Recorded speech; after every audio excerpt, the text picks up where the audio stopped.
Mark, you have some new information, I understand, behind-the-scenes talks going on there at the Capitol. Any progress to report?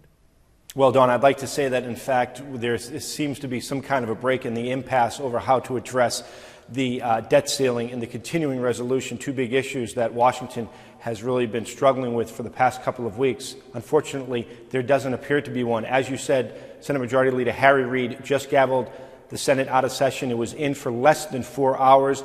This is what he had to say, though, about his conversation that he just recently had with Senate Minority Leader Mitch McConnell. I've had a productive conversation with the Republican leader this afternoon.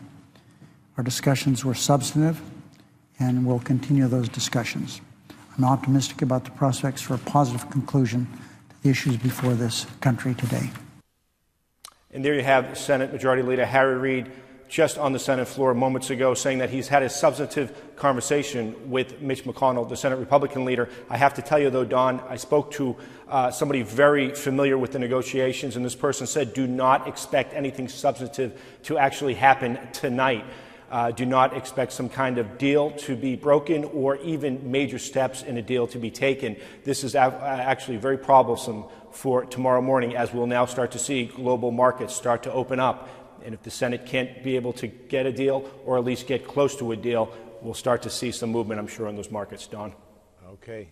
Jim Acosta, it sounds like we can all just pack it up and go home because, you know, Mark is saying no deal. What's the president doing today? Who's he been talking to? Well, Don, he has been talking to House Minority Leader Nancy Pelosi. The White House did release some details about that phone call. And the reason why that's important, you might wonder, well, why is it important that the president called a member of his own party, even though Nancy Pelosi is a very important member of that party? But according to a readout from the White House on that conversation, it says that the president reiterated his position that he will accept nothing less than a clean continuing resolution to reopen the government and a clean debt ceiling increase.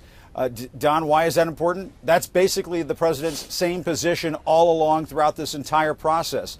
So President Obama obviously believes at this point that he has the upper hand, that he can really push the Republicans to accept his point of view on this.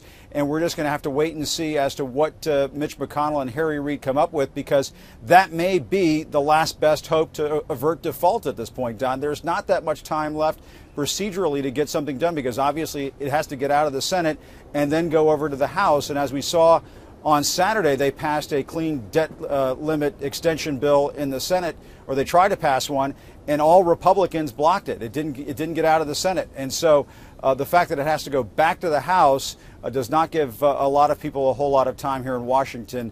They're running out of time, Don.